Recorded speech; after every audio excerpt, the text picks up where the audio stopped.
नाज़रीन, Iran America एटमी मुज़ाकरात का दूसरा दौर रोम में शुरू हो गया है। रोम मुज़ाकरात अमेरिकी इंतशार के मुकाबले में ईरान की फैसला कुन डिप्लोमेसी कामयाब। इराकी तज्जियाकार नजाह मोहम्मद अली का इंकशाफ सामने आया है। ईरान मुज़ाकरात का ख़्वाहां है, लेकिन मुझे फौजी कार्रवाई की जल्दी नहीं, ट्रंप की बड़ी स्टेटमेंट सामने आई है। ईरान की अमेरिका से जौहरी मुज़ाकरात पर मशरूत रजामंदी, इसराइली वजीर और मोसाद चीफ के ईरान के हवाले से विटकॉफ में मुलाकात का भांडा फूट गया। जिल्लत के आगे सर नहीं झुकाएंगे और ना ही जंग से घबराते हैं। ईरानी सदर का दबंग ऐलान, दुश्मन अपनी धमकी पर अमल करे तो हम भी अपनी धमकियों को अमली जामा पहनाएंगे। कमांडर बहरी फौज ने वार्निंग दे दी। ईरानी मुसल्लह अफवाज का कौमी दिन, दिफाई ताकत का भरपूर मुजाहरा, ईरानी मुसल्लह अफवाज की खुसूसी फौजी परेड, नए ड्रोन्स और जदीद मिसाइल सिस्टम की रोनवाई ने अजली दुश्मनों को हिलाकर रख दिया। ईरान अपने दुश्मनों को परेशान करने वाले हथियार मंजर आम पर ले आया है। हमास ने अबूरी जंगबंदी की इसराइली पेशकश मुस्तरद कर दी। जामे डील का मुतालबा, सबसे बड़ी यहूदी तंजीम भी फलस्तीनी मुसलमानों पर इसराइली बर्बरियत के खिलाफ बोल उठी। इसराइली फौज की गजा में बर्बरियत, मजीद 70 फलस्तीनी शहीद हो गए।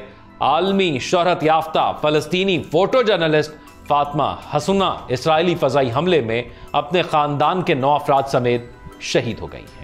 आप देख रहे हैं 92 डिजिटल और मैं हूं ज़ौक अहमद। नाज़रीन, ईरान अमेरिका जौहरी मुज़ाकरात का दूसरा दौर आज रोम में। ईरान ने अपनी यूरेनियम अफजूदगी पर कुछ हदूद कबूल करने के लिए आमादगी जाहिर की है। ईरानी ऑफिशियल ने दावा किया है कि ईरान ने अपनी यूरेनियम अफजूदगी पर कुछ हदूद कबूल करने के लिए आमादगी जाहिर करते हुए अमेरिकी सदर डोनाल्ड ट्रंप से जमानत मांगी है कि वो मुआहदे से दस्तबरदार नहीं होंगे। दूसरी जानिब मॉस्को में रूसी हम मनसब से मुलाकात में ईरानी वजीर खारजा अब्बास अरागची का कहना था कि हम रूस के ताउन से अमेरिका के साथ किसी मुआहदे पर पहुंच सकते हैं। रूसी वजीर खारजा ने कहा कि हम ईरान अमेरिका मुज़ाकरात में अपना किरदार अदा करने के लिए तैयार हैं। गैर मुल्की मीडिया के मुताबिक डोनाल्ड ट्रंप ने ईरान को मुज़ाकरात के जरिए जौहरी प्रोग्राम खत्म करने पर जोर दिया। अमेरिकी सदर ट्रंप का कहना है कि ईरान ख्वाब देखना छोड़ दे, वो कभी जौहरी हथियार हासिल नहीं कर सकता। ईरान और अमेरिका के दरमियान जौहरी मुआहदे पर मुज़ाकरात का दूसरा दौर रोम में हो रहा है और अरब मीडिया के मुताबिक ईरान ने अमेरिका से जौहरी मुज़ाकरात पर मशरूत रजामंदी जाहिर की है। और गुज़िश्ता रोज ईरानी वज़ीर ख़ारजा अब्बास अरागची ने कहा कि अगर अमेरिका हकीकत पसंदी का मुजाहरा करे तो जौहरी मुआहदा हो सकता है। अमेरिका को गैर हकीकी मुतालबात से गुरेज करना होगा। इससे पहले अमेरिकी सदर डोनाल्ड ट्रंप मुआहदा न करने पर ईरान को हमले की धमकी भी दे चुके हैं। ताहम इस हवाले से ईरान के वज़ीर ख़ारजा अब्बास अरागची ने वाशिंगटन के साथ जौहरी मुज़ाकरात का दूसरा दौर शुरू होने से कबल ये कहा था कि अमेरिका के इरादों पर शकूक का इजहार है हमें। एक हफ्ता कबल दोनों ममालिक के दरमियान आला सतह के मुज़ाकरात हुए थे। अमेरिकी सदर डोनाल्ड ट्रंप ने 2015 के तारीखी जौहरी मुआहदे से 3 साल बाद 2018 में एक तरफा तौर पर दस्तबरदार होने का ऐलान किया था, जिसके बाद ईरान ने अपने जौहरी प्रोग्राम पर तमाम हदूद को खत्म किया और यूरेनियम की अफजूदगी जारी रखी है। और इस हवाले से इस बार वो जमानत चाहते हैं कि यह जमानत मिल जाए। जबकि अब्बास अरागची हफ्ते के रोज ओमान की सालसी में अमेरिका के मशरक़ वस्ता के सफीर स्टीव विटकॉफ के साथ मुज़ाकरात के नए दौर के लिए रोम में मौजूद हैं और उन्होंने कहा कि हम ईरान के पुरअमन जौहरी प्रोग्राम के पुरअमन हल के लिए पूरी तरह तैयार हैं। सरगई लॉरफ ने कहा कि मॉस्को कोई भी ऐसा किरदार अदा करने के लिए तैयार है जो ईरान के नुक्ता नजर से मुफीद हो और जो अमेरिका के लिए भी काबिल कबूल हो। जबकि अमेरिकी सदर डोनाल्ड ट्रंप का कहना है कि ईरान बातचीत का ख़्वाहां है और उन्हें तेहरान के खिलाफ फौजी कार्रवाई की कोई जल्दी नहीं है। ट्रंप ने यह बात जुमेरात की शाम इटली की वजीर आजम जॉर्जिया मेलोनी से मुलाकात के दौरान कही, जब उनसे अमेरिकी अखबार न्यूयॉर्क टाइम्स की एक रिपोर्ट के बारे में सवाल किया गया जिसमें दावा किया गया था कि उन्होंने ईरान के खिलाफ इसराइली हमला रोक दिया। तो ट्रंप ने कहा कि मैं ये नहीं कहता कि मैंने हमला रोक दिया, लेकिन मुझे इस पर अमल दरामद की कोई जल्दी नहीं, क्योंकि मैं ये समझता हूं कि ईरान के पास एक अजीम रियासत बनने का मौका है। न्यूयॉर्क टाइम्स ने बुध के रोज अमेरिकी इंतजामिया के अहदेदारान और दीगर जराये के हवाले से रिपोर्ट दी थी कि अमेरिकी सदर ने ईरानी जौहरी तनसीबात पर इसराइल की जानिब से एक मरबूत हमले की मंसूबे की मुखालिफत की और इसकी बजाय तेहरान के साथ मुज़ाकरात को तरजीह दी ताकि उसके जौहरी प्रोग्राम को महदूद किया जा सके।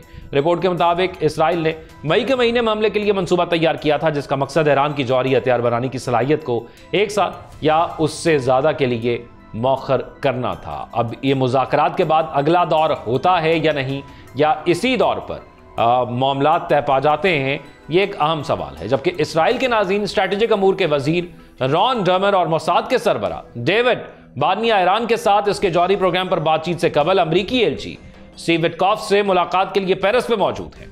ईरानी एटमी प्रोग्राम के तस्वीर के हवाले से अमरीका और ईरानी हुकाम के दरमियान बराह रास्त मुज़ाकरात 12 अप्रैल को ओमान के दारुल-हुकूमत मस्कत में शुरू हुए हैं और ईरानी वफ़द की सरबराही वज़ीर ख़ारजा अब्बास अराग़ची ने की है और ईरान के लिए अमरीका के ख़ुसूसी एलची स्टीव विटकॉफ ने अपने मुल्क के वफ़द की सरबराही की थी। ईरानी वज़ारत ख़ारजा के मुताबिक मुलाकात तामीरी रही। मुज़ाकरात का दूसरा दौर इटली के शहर रोम में आज हो रहा है, जबकि ईरानी सदर ने कहा कि हम किसी ज़िल्लत के सामने सर तस्लीम ख़म नहीं करेंगे और ना ही जंग से खौफज़दा हैं, हम दुश्मन का डट कर मुकाबला करेंगे। खबरसां एजेंसी के मुताबिक ईरान के सदर मसूद पज़ेश्कियान ने कहा कि हमने अमूर मुमलिकत को मुज़ाकरात से नहीं जोड़ा है। हमें पूरा यकीन है कि अगर मुआहिदा हुआ तो यकीनन बड़ी कामयाबियां हासिल होंगी, लेकिन अगर कोई मुआहिदा नहीं हुआ तो ऐसा नहीं है कि हमें किसी परेशानी का सामना करना पड़ेगा। उन्होंने मजीद कहा कि हम इलाकाई तनाज़ात और दुनिया के साथ अपने इख्तलाफात को हल करने की कोशिश कर रहे हैं। हम जंग के ख़्वाह नहीं हैं और ना ही कभी थे। सदर पज़ेश्कियान ने कहा कि हम दहशतगर्दी का शिकार हैं। हमारी सड़कों पर 26,000 से ज़्यादा अफराद को कत्ल किया गया और उन कार्रवाइयों की जिम्मेदारी इसराइल पर आयद होती है, लेकिन मगरबी ममालिक नहायत बेशर्मी से इंसानी हकूक़ की बात करते हैं। उन्होंने जोर देकर कहा कि हम किसी जिल्लत के सामने सर तस्लीम ख़म नहीं करेंगे। यह हमारा पुख्ता ईमान है, ताहम जंग से नहीं घबराते। ईरानी सदर ने कहा कि अगर इस्लामी ममालिक और हुकूमतों के पास ताकत होती तो इसराइल इस तरह के जराइम की जरूरत ना करता। ईरानी बरी फौज के आला कमांडर ने मुसल्लह अफवाज के कौमी दिन के मौके पर इंतबाह किया है कि दुश्मन की जानिब से धमकियों को उस पर अमल करने की सूरत में हम भी अमली तौर पर जवाबी इक़दाम करेंगे। खबरसां के मुताबिक कि ईरानी मुसल्लह अफवाज के कौमी दिन के मौके पर बरी फौज के आला कमांडर ब्रिगेडियर जनरल क्योमरस हैदरी ने कहा कि हम दुश्मनों को साफ पैगाम देते हैं कि अगर वो हमें धमकी दें तो हम भी उन्हें धमकी देंगे, और अगर वो अपनी धमकी को अमली जामा पहनाएंगे तो हम भी अपने इंतबा को अमली जामा पहनाएंगे। उन्होंने मजीद कहा कि इस्लामी जमहूरिया ईरान की आज़ादी और उसका दिफा आज मुसल्लह अफवाज के कांधों पर है। अगर दुश्मन किसी किस्म की शरारत का इरादा रखता है तो उसे जान लेना चाहिए कि ईरानी फौज उसका सर तन से जुदा कर देगी। जनरल हैदरी ने कहा कि एक मजबूत और बासलाहियत फौज वही होती है जो खुद कफील हो और अपने पैरों पर खड़ी हो। वो ममालिक जो सिर्फ असलहा खरीद कर अपने मुल्क को हथियार का गोदाम बना लेते हैं लेकिन खुद असलहा साजी की ताकत नहीं रखते, वो दुश्मन की यलगार के सामने ज़्यादा देर नहीं ठहर सकते। उन्होंने कहा कि आज इस्लामी जमहूरी ईरानी मुसल्लह अफवाज खुद नसारी और रहबर मुअज़्ज़म इनकलाब की हिदायत पर अमल करते हुए दिफाई खुद कफालत के मैदान में काबिल ज़िक्र कामयाबियां हासिल कर चुकी है। यही सलाहियत उन्हें दुश्मन के खिलाफ कामयाबी अता करती है। उन्होंने कहा कि हम जो कुछ कहते हैं उसकी बुनियाद ठोस मंतक और असूलों पर है। इनकलाब इस्लामी से आज तक हमने जो कहा उस पर अमल कर दिखाया, क्योंकि हमने इमाम और रहबर के फरामान और को सर आंखों पर रखा और अपने नौजवानों की कुव्वत और अंदरूनी तवानाई पर भरोसा किया है। हर साल 18 अप्रैल को ईरान में मुसल्लह अफवाज का कौमी दिन मनाया जाता है, जिसमें न सिर्फ मुसल्लह अफवाज की दिफाई ताकत को खिराज तहसीन पेश करते हैं बल्कि मुल्क और कौम की आज़ादी और खुद मुख्तारी के अज़्म का यादा किया जाता है। इमाम खुमैनी ने 18 अप्रैल को यौम मुसल्लह अफवाज के तौर पर मनाने का ऐलान किया था। इमाम खुमैनी के तारीखी पैगाम के बाद इस दिन को यौम मुसल्लह अफवाज के तौर पर कैलेंडर में शामिल किया गया। इमाम खुमैनी का यह तारीखी फैसला उस वक्त आया जब फौज के खिलाफ प्रोपेगेंडा शुरू किया गया था। इस दिन की मुनासबत से तेहरान में बड़े फौजी परेड का एहतमाम किया जाता है, जिसमें मुल्क की जदीद तरीन दिफाई कामयाबियों की नुमाइश की जाती है। मौजूदा सूरत हाल को मद्देनजर रखते हुए यह परेड सिर्फ एक फौजी तकरीब नहीं है बल्कि यह एक कौमी शनाख्त की तजदीद है, एक ऐसे इलाके में जहां अदम इस्तेहकाम है और ईरान को दिफाई ताकत के तौर पर पेश किया जाता है। इस्लामी इनकलाब की कामयाबियों के बाद खास तौर पर दिफाई मुकद्दस के दौरान दिफाई मैदान में बड़ी तब्दीलियां पेशरफ्त हुई। इनकलाब से पहले मुसल्लह फौज के पास ड्रोन्स नहीं थे, जबकि आज फौज ड्रोन्स के मैदान में भी काबिल जिक्र ताकत रखती है। आज की परेड में इन कामयाबियों की नुमाइश की गई और मुसल्लह फौज की दिफाई ताकत का मुजाहरा किया गया।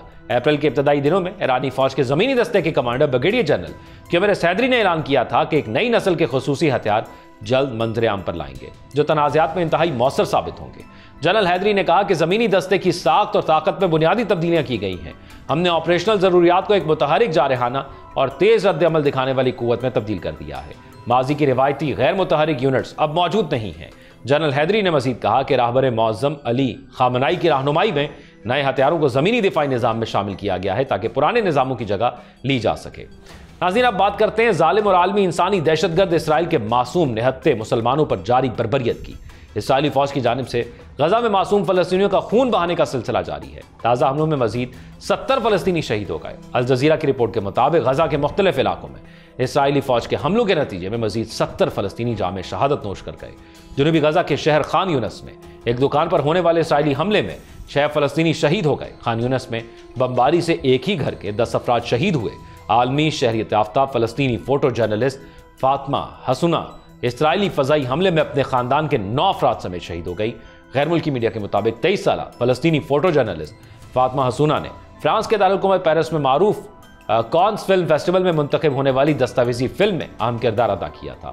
मीडिया रिपोर्ट्स के मुताबिक बुध की सुबह शुमाली गजा में फातिमा हसूना के घर पर फजाई हमला हुआ था।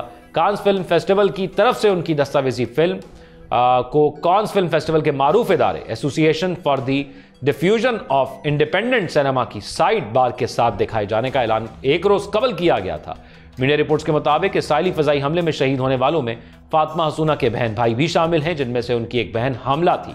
फातिमा हसूना की हाल ही में मंगनी हुई थी और वो फ्रांसीसी सिफारत खाने के जरिए पेरिस जाने के इंतजाम कर रही थी। रिपोर्ट्स के मुताबिक जनज़दा इलाके के लोग नफसियाती तौर पर टूट चुके हैं क्योंकि इसराइली बमबारी मुसलसल जारी है और इमदादी सामान की नाकाबंदी की वजह से कहत की सूरत हाल है। अक़वाम मुत्तहिदा के इदारा खुराक ने फौरी इंतबाह जारी किया है कि गजा को अभी खुराक की ज़रूरत है क्योंकि लाखों अफराद कहत साली के खतरे से दो चार हैं और गजा की वजारत सेहत का कहना है कि इसराइल की गजा पर जंग के आगाज से अब तक कम अज़ कम 51,065 फ़लस्तीनी शहीद और 1,16,505 जख्मी हो चुके हैं। नाज़रीन, यह है मशरिक़ वस्ता की ताज़ा तरीन सूरत हाल। एक जानिब ये जुल्म ढाया जा रहा है, दूसरी जानिब मुज़ाकरात का सिलसिला भी जारी है और मुज़ाकरात इसी के साथ इंटरलिंक हैं। अगर मुज़ाकरात कामयाब हो जाते हैं और ईरान किसी एक ऐसे मुद्दे पर अमेरिका के साथ इत्तफाक कर लेता है तो उससे हम ये उम्मीद रखते हैं कि गजा के अंदर शायद सूरत हाल बेहतर हो जाए, क्योंकि ईरान और अमेरिका के ताल्लुकात अगर बेहतर हो जाते हैं तो ये हो सकता है कि अमेरिका फिर इसराइल पर प्रेशर डाले कि जंगबंदी को एक बार फिर से शुरू किया जाए। आप अपनी राय से आगाह कीजिएगा, कमेंट सेक्शन में अपना ख्याल रखिएगा। अल्लाह हाफ़िज़।